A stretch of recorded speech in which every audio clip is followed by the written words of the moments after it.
सर्वज्ञानी प्रभु जीशु नाम समस्त को नमस्कार एवं आमर यही यूट्यूब चैनल को समस्त को स्वागत। प्रिय मैंने यही जगत रे गाड़ी चलाइबा किसी नियम रखी अछि आउ प्रत्येक ड्राइवर चालक यही नीति नियम अनुसार गाड़ी चलाई थाए। तो चलतु आज जड़े ख्रीस्टियान मद्यपान करें कि ना ताहा जमने शिखा। पुणी थे आपको कहवाक चाहे जड़े ख्रीस्टियान मद्यपान कर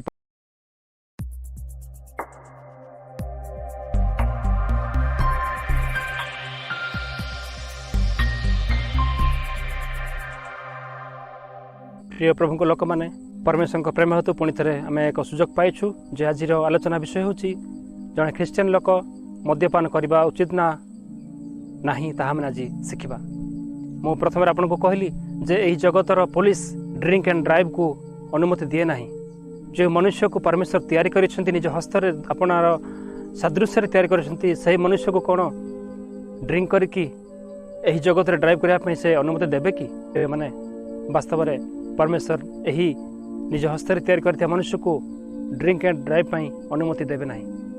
मु आपण मानकु आज यही भिडियो रे 7टी पद पर्व रखिया पई चाहे। प्रथम हेउछि प्रथम करंती 6 अध्याय तार 19 पद एवं 20 पद। एठारे एभली लिखा जाए, तुम्भमानक शरीर जे ईश्वरଙ୍କ ठाରୁ प्राप्त तुम्भमानकर अंतरवासी पवित्र आत्माଙ୍କର मंदिर ଏହା कोन जान नाही आउ तुम्भे माने निजे निजर नुह कारण तुम्भे माने विशेष मूल्य रे किणा जाय अछ एणु तुम्भमानक शरीर रे ईश्वरଙ୍କ गौरव प्रकाश कर। प्रिय प्रभु लोक माने एई पदरा में देखुछु जे आमे माने हेउछु ईश्वरଙ୍କର मंदिर।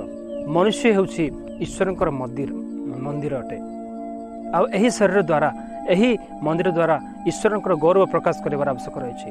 मद्यपान करिकि यदि आमे आपन शरीर को क्षति करू ताहले से शरीर होछि आमर नुह, से शरीर ईश्वरଙ୍କର, से आत्मा ईश्वरଙ୍କର, से शरीर सब किछि अधिकार होछि तांकर। आमर कोनसे अधिकार नाही। आमे यदि सेही अधिकार को निज हस्त को छड़े आनिकी आमे शरीर को यदि मद्यपान द्वारा असुचि करुछु निजको पापरे पकाउछु ताहले दुखदायक विषय। द्वितीय पद हेउछि सही प्रथम करंती 3 अध्याय 16 एवं 17 पद रे एठार लिखा जाए, तुम्हे माने कि जानो नाही जे तुम्हे माने ईश्वरଙ୍କ मंदिर आ ईश्वरଙ୍କ आत्मा तुम्हे मानक अंतर रे वास करंती।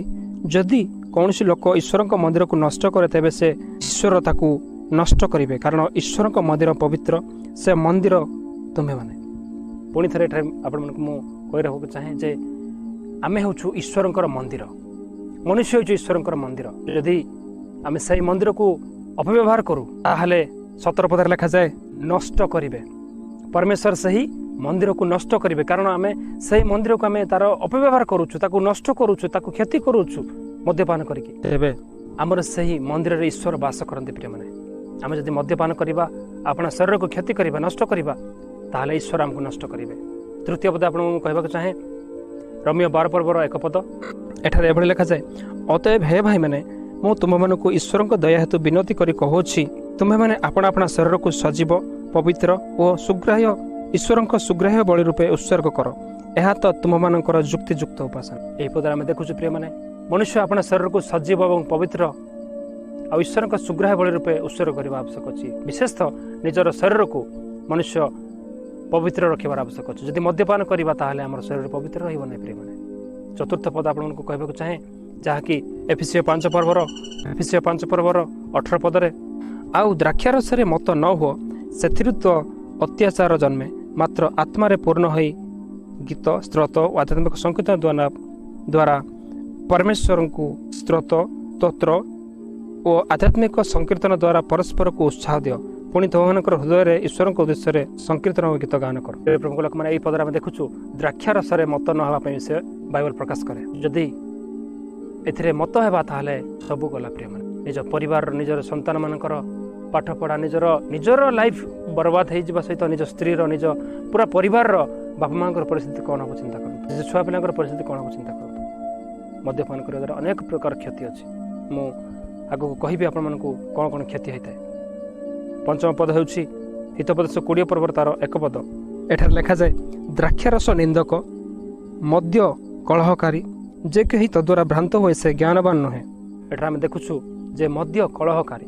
प्रिय माने मु अनेक लोक देखी से मद्यपान कलापर से हिताहित ज्ञान को भूली जाती से ଅଯଥାରେ ବକ୍ ବକ୍ ହେଇଥାନ୍ତି ଆଉ କଳହକାରୀ ସେମାନେ ଏମିତି ପରିସ୍ଥିତି କ୍ରିଏଟ୍ କରିବେ ଯେ ସେମାନେ ଝଗଡ଼ା ସେଇ ପରିସ୍ଥିତିକୁ ଝଗଡ଼ା ରୂପରେ ଆଉ ପରିଣତ ହେଇଯିବ।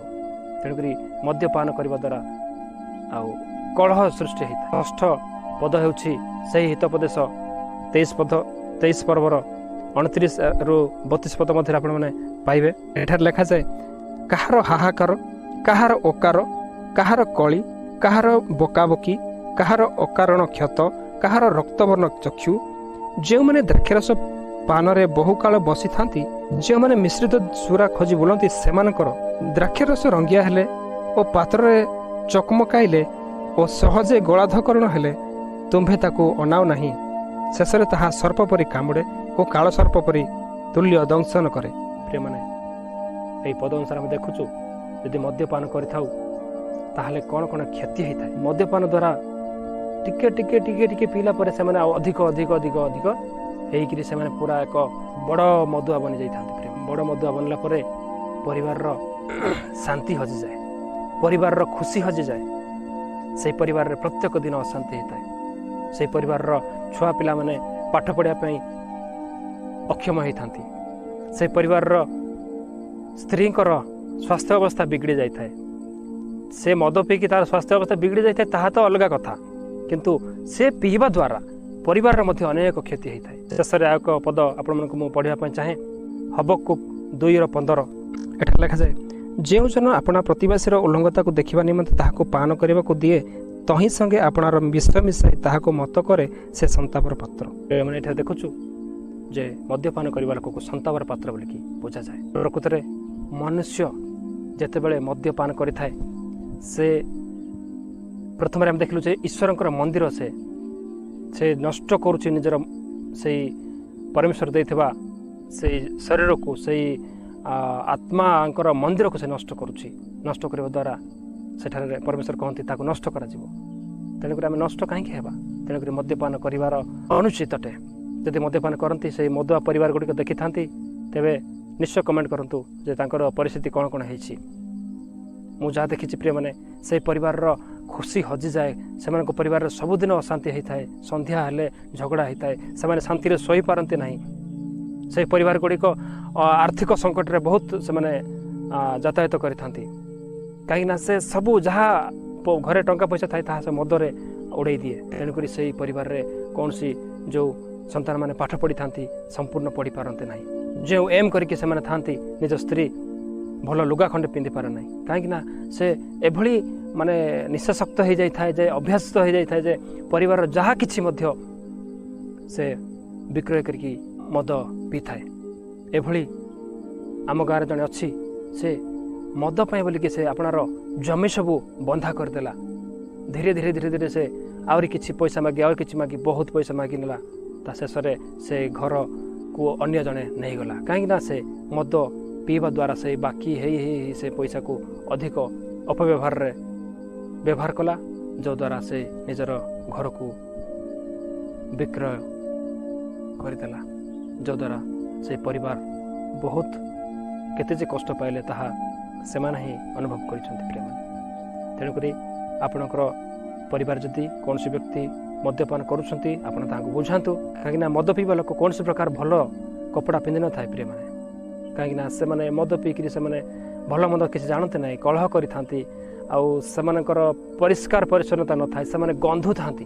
ତେଣୁକରି ଯଦି ଆପଣଙ୍କ ପରିବାରରେ ଏଭଳି କିଏ ଅଛନ୍ତି, ତାହେଲେ ତାଙ୍କୁ ସଜେସନ୍ କରନ୍ତୁ ଆଉ ତାଙ୍କୁ ରକ୍ଷା କରନ୍ତୁ। ଆପଣ ରକ୍ଷାକର୍ତ୍ତା ତ ପରମେଶ୍ୱର, ତଥାପି ଆପଣ ତାଙ୍କୁ ଚେତାବନୀ ଦିଅନ୍ତୁ ଯେପରି ସେ ସେଥିରୁ ଦୂରେଇ ରହିବ। ଆଶା କରେ ଆପଣମାନେ এই ଭିଡ଼ିଓ ଦ୍ୱାରା କିଛି ଶିଖିପାରିଥିବେ। ଆପଣ ଯଦି ପ୍ରଥମ ଥର এই ଚ୍ୟାନେଲକୁ ଦେଖୁଛନ୍ତି, ସବସ୍କ୍ରାଇବ୍ କରିନାହାନ୍ତି ତାହେଲେ ସବସ୍କ୍ରାଇବ୍ କରନ୍ତୁ।